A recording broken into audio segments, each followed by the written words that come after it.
All right. What is up, everybody? It is me, Supercard Copter, with another little mini podcast of Over the Top Rope podcast. Yes, it did go through a little change again, but that's just because I didn't like the super jump off the top rope thing. Kind of sound a little whack. But yeah, so sorry there's no Supercard on this video. It's currently under maintenance right now, just getting ready for Season 3. It's a pretty big overhaul and redesign, so it's really not much gameplay. It's just going to be me today, so sorry if that doesn't tickle your fancy. But, yeah, and then with the gear and everything, I'm actually just kind of got off work. So, yeah, so let's get to it. Survivor Series is this Sunday. The last two shows were kind of the last bit of build-up that they could do before the actual show. So, overall, I think Raw was better this week. Smackdown was just kind of eh. There really wasn't like too much crazy action. A couple little spots. We had the return of The Undertaker. It was their 900th episode.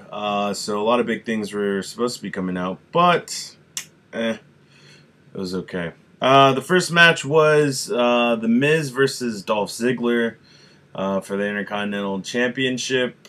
I feel like Dolph Ziggler is actually the next step up from Zack Ryder, where they give him opportunities. He has more, like, the crowd will get behind him, stuff like that, but at the end of the day, they just don't care for him at all. Zack Ryder, if you know last WrestleMania, which I went to, he won the Intercontinental title, which was awesome. It was well-deserved. They pretty much treated him like shit throughout his career. You could tell the company never really cared for him, but they went ahead and gave him the gave him the belt. Everyone, I mean, he got a huge pop when he won it. He was very sentimental about, hey, like, this is something I've always dreamed of, everything. And then on the Monday night following WrestleMania, he loses it. So, yeah, WWE does not care for him. Same with Dolph. I don't know what the deal is with Dolph. He has a fan base. He is a former champion. So I don't know what they're trying to do with him at all. And to be honest, like, with this constant Intercontinental change, it's actually kind of devaluing the belt for me, because I mean, it's constantly changing hands and it's between the same people. It's kind of how the women's titles is going on, or what's going on with the women's title in Raw. It keeps switching back and forth. I mean, granted, it's Sasha and Charlotte, and I feel like Sasha and Charlotte are kind of pushing it as far as them being able to continue with the importance of that belt, but because of their stature and how popular that they are, they can afford to do that, versus The Miz and Dolph. It's kind of, I don't know, it may be the last straw for Dolph, honestly. I mean, eventually he could probably get his momentum back, stuff like that. Of course, there's going to be a rematch. That's if Sammy doesn't, that's if Sammy doesn't win at Survivor Series. But I don't know, man. I feel like this was kind of Dolph's last push with the audience and them backing him up. But they're just killing his character, man, and they're killing that belt. So they need to figure out something. I just don't get why they keep switching it. Miz was an awesome champ. He's been delivering awesome promos. So just leave it on him if that's what they're going to do. Like, quit switching him, quit all this other crap. And I feel like they're kind of trying to do a Kevin Owens situation with the fact that his wife always gets involved, and then he has the Spirit Squad coming through and all this stuff. But you can't do that with The Miz too much. I mean, granted, it plays to his character, but just let his wife keep letting him win, stuff like that. But quit switching the belt around. It's very stupid. Then you have a new face. I think his name was Lorcan. He's from NXT. Again, NXT, I like the fact that NXT kind of has that old school vibe where they let you do a lot more moves in that. A lot of it looks a lot more real than what the main roster showcases. And you get the more sense of like these are people trying to make it to the main roster. It's not really like you've already made it there and now you're comfortable. So I like NXT for that aspect of it. I definitely do love some of their characters. Shinsuke is pretty much the person who got me to watch NXT. No Way Jose, his theme music is the best, one of the best out there. I actually listen to it like on the side. It's not even just a oh hey he's coming out type thing. It's legit. Hey, I like this. You can't help but dance. Like you can't help but want to dance with No Way Jose's. I like him. Bobby Roode kind of grew on me. Austin Aries, I like his wrestling, but he's still not like a character that I tune in to watch. Samoa Joe, I've never really cared for Samoa Joe. I mean, he's good at what he does. I love his move. His move's awesome, but it's not. I wouldn't have just tuned in for him. Put it that way. There's talks that if he loses in Toronto, he could be moving up soon. I don't see that happening, just because since he's such a big name, I see that kind of happening towards like after WrestleMania. That's kind of when they start bringing up people, or maybe even at WrestleMania. But who knows? I don't know. We'll see. But anyways, that Lorcan guy faced Kalisto. Made Kalisto look strong because he pretty much just like beat him up, but it was still nothing special. And Kalisto botched his entrance, kind of. He went through the middle rope versus over the top. So yeah, that kind of messed up some things. But yeah, it was nothing special.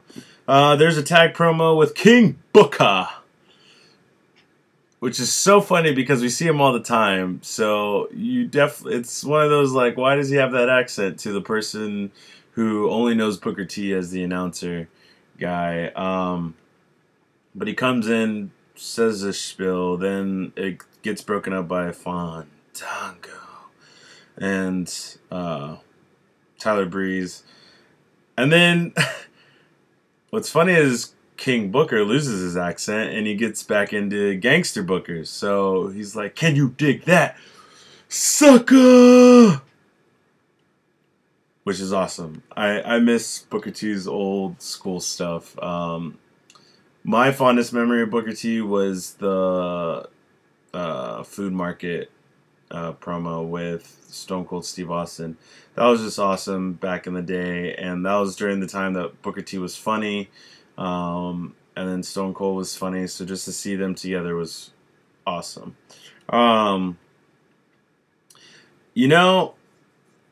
Looking at the tags now, I feel like Raw's going to take the tag match at Survivor Series because they have so many people that are just boring.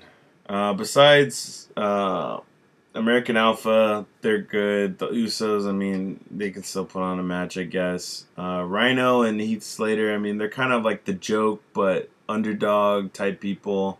But I mean, that's about it. Everyone else just sucks. Like, seeing their match, which we'll get to later, you see just how terrible their tag team division is. It's kind of sad. The next match was Nikki versus Carmella. Nikki's just extremely hot. Carmella, she's hot, but she's not hot without makeup. Which is crazy because I just found out she's actually dating Big Cass. I didn't know that in real life. But, yeah, so they have their match. It's pretty good. Not too bad for a women's match. And then Charlotte shows up,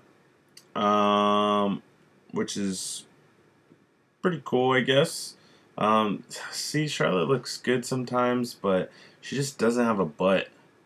Other than that, I mean, she looks pretty good. And I don't like how they keep calling her Charlotte Flair now. I like just Charlotte. Take away the Flair. We already know she's Ric Flair's daughter. You don't have to start calling her Charlotte Flair. It just doesn't seem right, but whatever.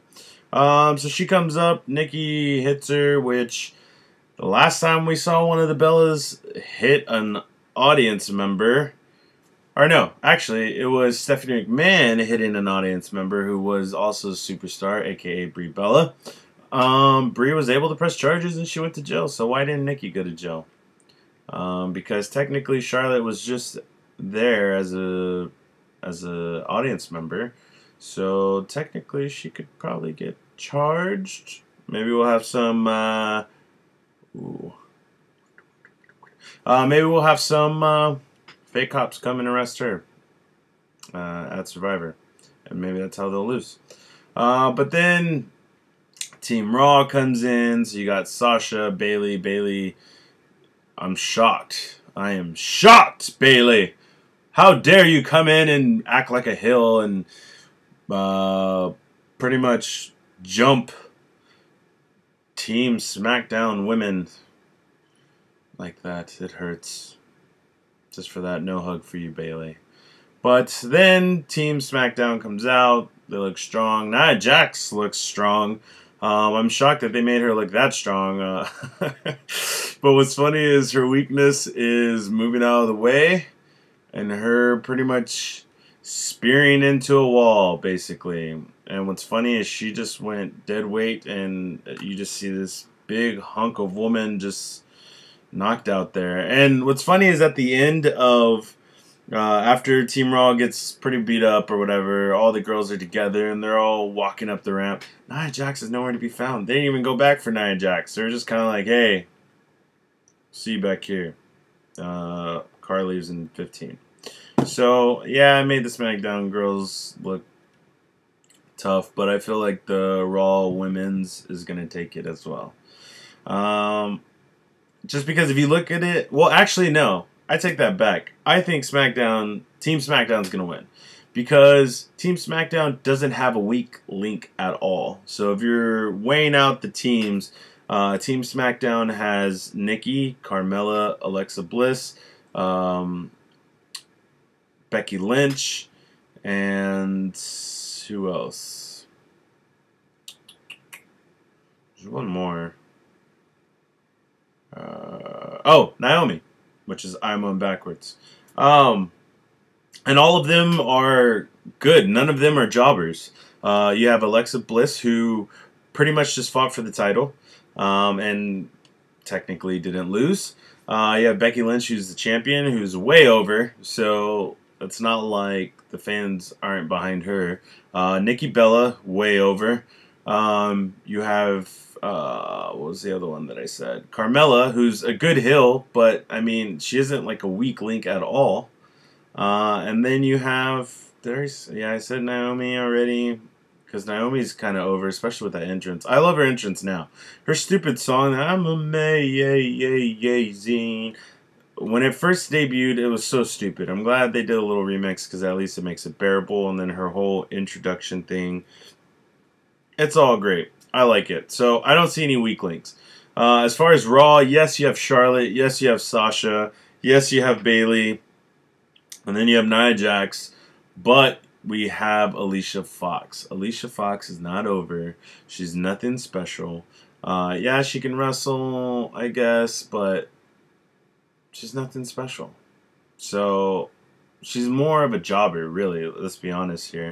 I feel like they're going to beat Nia Jax as far as the count out. I don't see her getting pinned. especially if they're trying to protect her, because right now she's supposed to look like the dominant female. So yeah. But anyways, I mean, overall, the Nikki and Carmella match was boring. I can't believe they are letting superstars mess with Nikki's neck as much as they did when Carmella did that spot where she basically kind of reverse stunnered Nikki down to the floor. Like, with how serious they made that injury look and how serious it actually is, that's the last thing they need to be doing, especially with Nikki.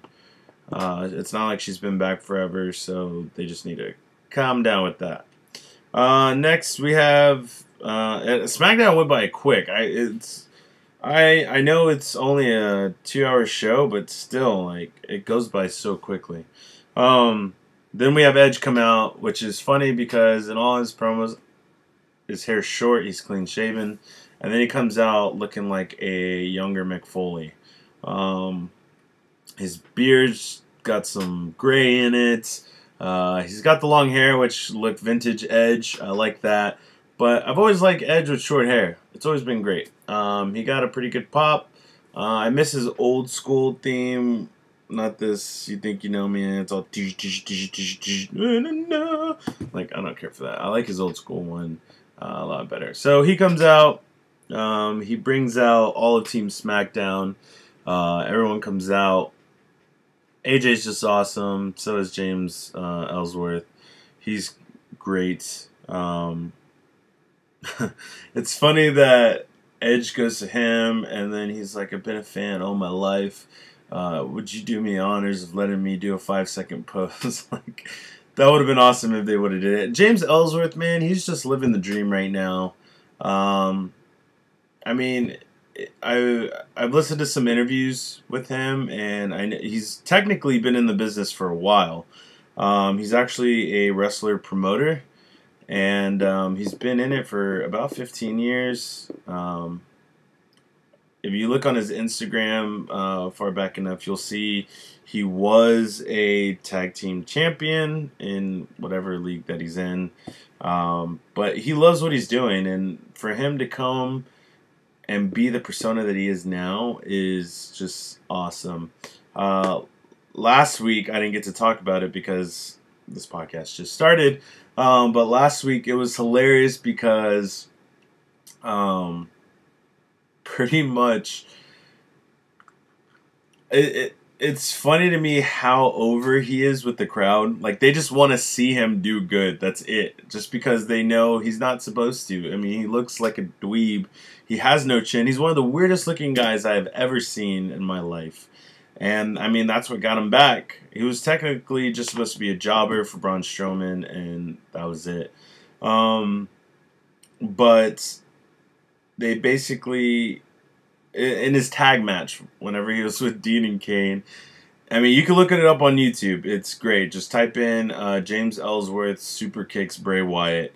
The fact that it was such a build-up, everyone's just chanting, yes, yes, yes, for him to tag Dean Ambrose.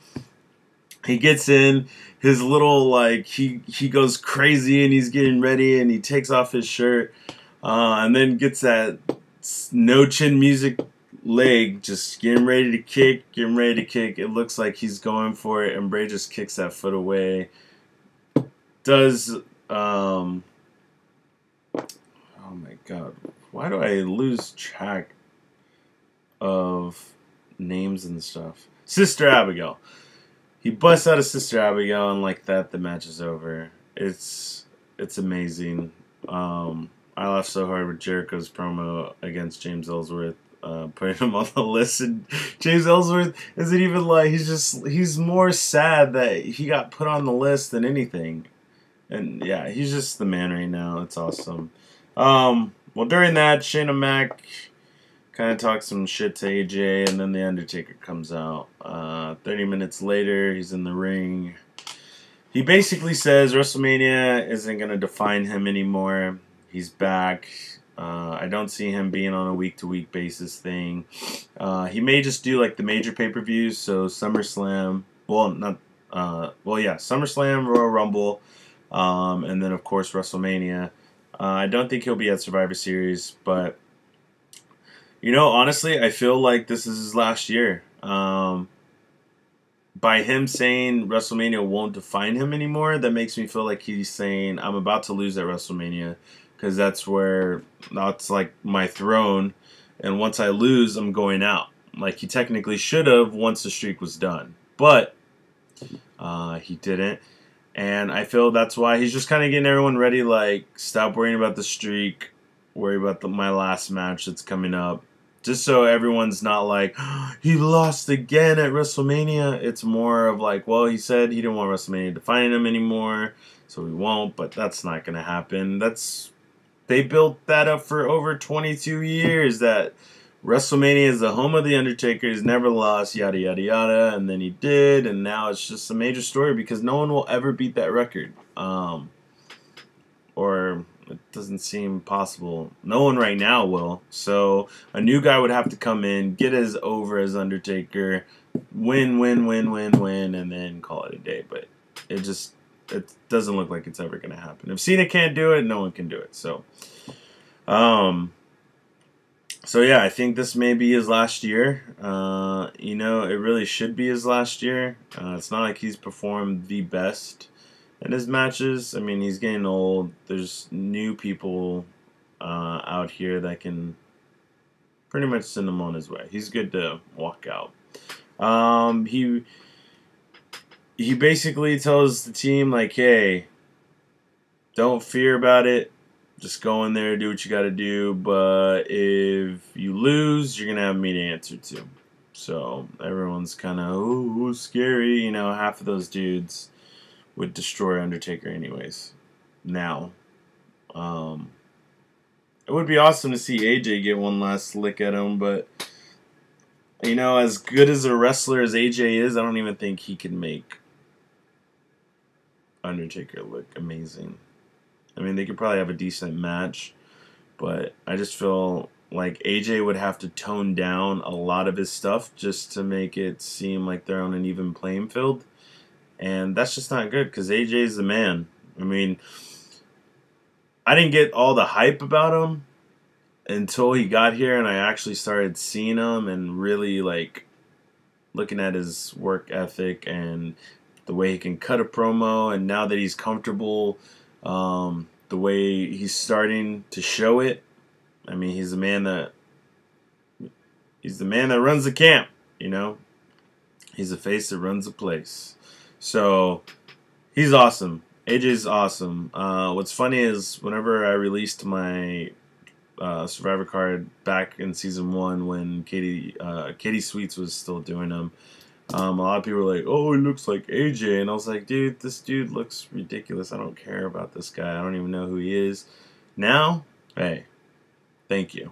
But this was back when I had my long hair. I don't have my long hair anymore. So, but yeah, so that was SmackDown. Overall, it was good. I mean, if I had to choose between SmackDown and Raw, Raw was better this week. I think it also helps that all their stuff was first, like the invasion, with SmackDown coming into Raw. That was more of a bigger deal because it was the main event versus SmackDown, where they had the same thing, which it's like, all right, we already kind of saw this, and it was the women, so it was kind of like the second best type thing.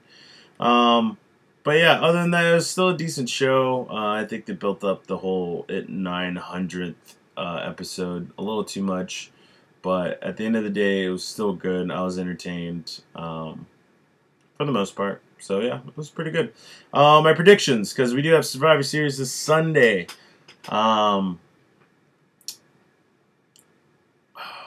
Goldberg and Brock, I'm not sure.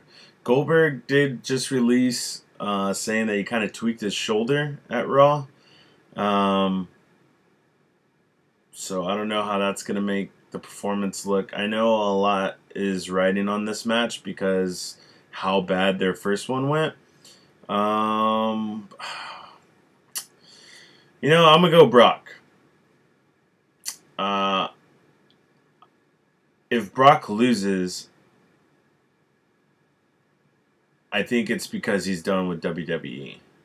I don't think I don't think they would want to do a third match with them, just because they already up in age. It's not even for sure that Goldberg wants to stay after this. I mean, he's hinted to it, but I don't know. I feel if Goldberg wins, he's definitely staying, and Brock's like, all right, cool. Well, I'm cashing out.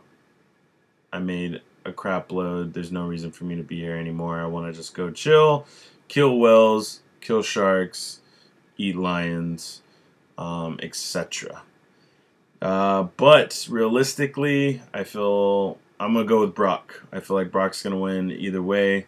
And yeah, I hope the match is good, man. Goldberg's been selling his promos so well that I just want to see him have like a good match, just so he can end off that way if he does decide to end off. Um, as far as the 5-person tag, I'm gonna go with,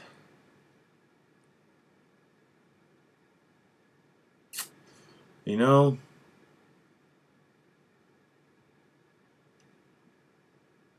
I'll go Team Raw. That's how I'm gonna go.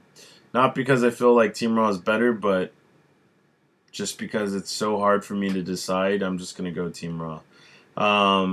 The tag match with Raw against SmackDown, I feel like Raw's gonna easily take that one. The only people that Raw really, well, because it's got to be a 1-in-1 situation, all the way up to the very last match. Because if Raw wins 2, then it's over. If SmackDown wins 2, it's a best out of 3 match. So,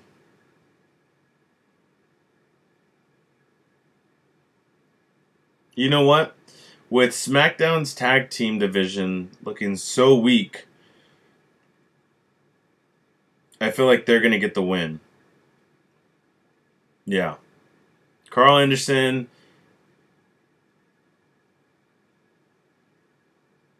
and yeah, I feel like the Bullet Club's going to, because they already said like we're going to stab you as soon as we can. I feel like they're going to do something to where Team Raw's tag team loses. So I'm going to say SmackDown wins the women's. Oh, wait.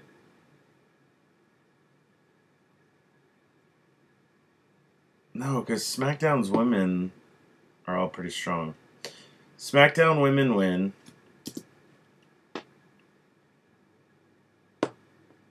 I guess Team Raw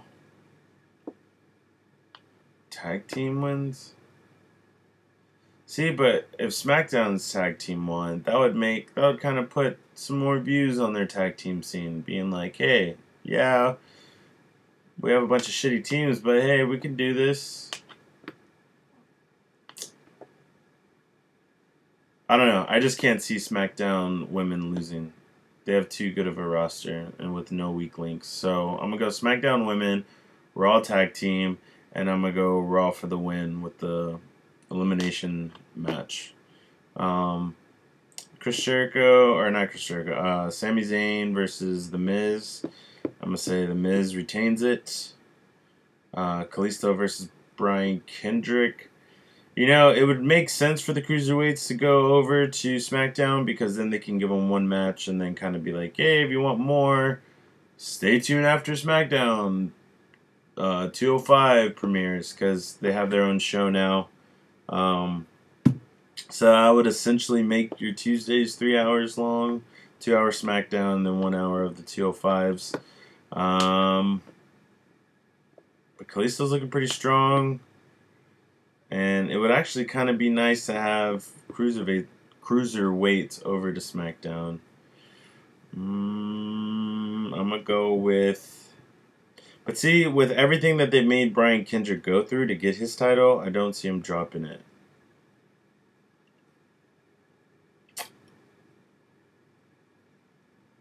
I'm going to say Brian Kendrick wins. Not because I want him to. I'd rather Kalisto win, but I feel like Brian Kendrick will win.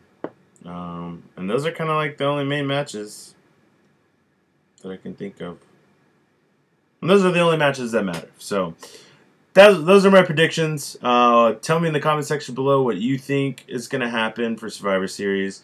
Real quick, I will probably do an extra video once Season 3 comes out, because right now you can't even access the game.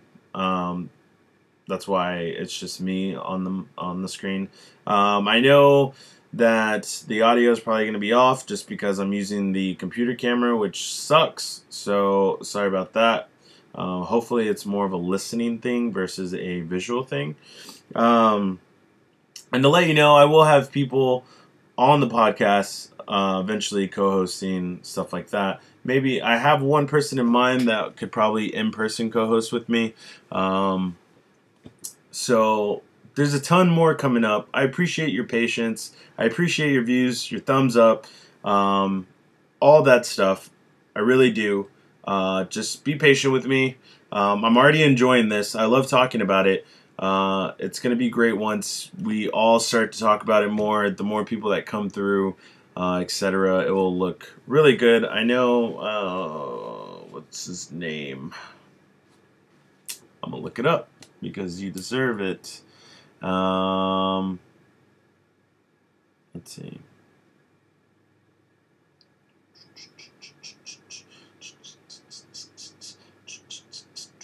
I definitely want to get Edward on here eventually.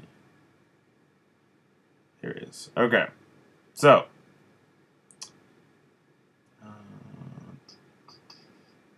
Chaotic. That's right. Shout outs to him. He did show me some love on Twitter, which you can follow me at SupercardCopter. He did kind of put out a little tweet about he's coming back. I guess he used to have a Zombie Crew podcast, and now he has the Lag Drop podcast, which his first episode, I believe, has Kill Moose Kill. So I'll be looking out for that. Subscribe to his stuff. You can follow him on Twitter at TZKU. He should be able to link you where you need to go, etc. I know he's a long-time Supercard player, so that's great to see him still out there doing his thing. So shout outs to you, man.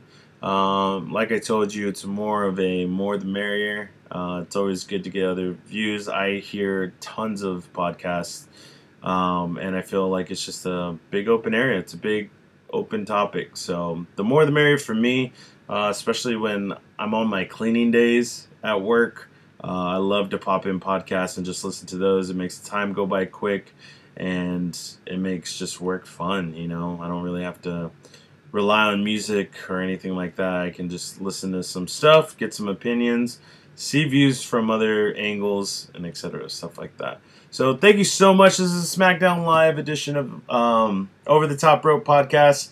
I'm going to have to get used to saying that. But yeah, so next week, Monday, will be the Survivor Series video. Hopefully I'll have someone on with me on that time. Maybe Edward, maybe Biggie Dude, maybe JB, maybe even Chaotic, maybe even Little G. I see he's on there. What's up, bro? Love you, miss ya. Can't wait to start doing streams and stuff again with you. I know he wants to bring back the Homo Hour. Maybe we can have something like that. We'll see. But I definitely do want to say, just please be patient. Thank you so much for your support. Thank you so much that you're still watching / listening / just coming on and giving me a like. Appreciate it. One day I will get you for sure to just stay and watch and listen, etc. And it'll be great. I'm going to update all this camera shit and all that stuff. And yeah, we'll have a full-blown show. So I cannot wait.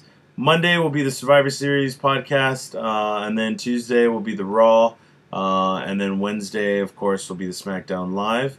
So look out for those next week. I will be going out of town this weekend, so I will keep you posted. Follow me on Twitter at SupercardCopter.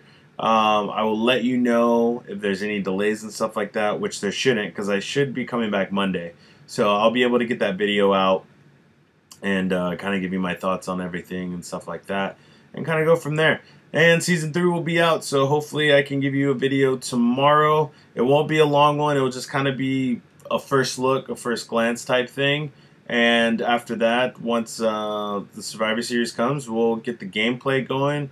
We'll get a co-host going, hopefully, fingers crossed. And then, yeah, we'll discuss Survivor Series, man. You don't understand how much I love doing this and how much I really want this to take off. So just be patient. Let's make YouTube podcasting about wrestling great again. Till next time, my name's Supercard Copter. Peace!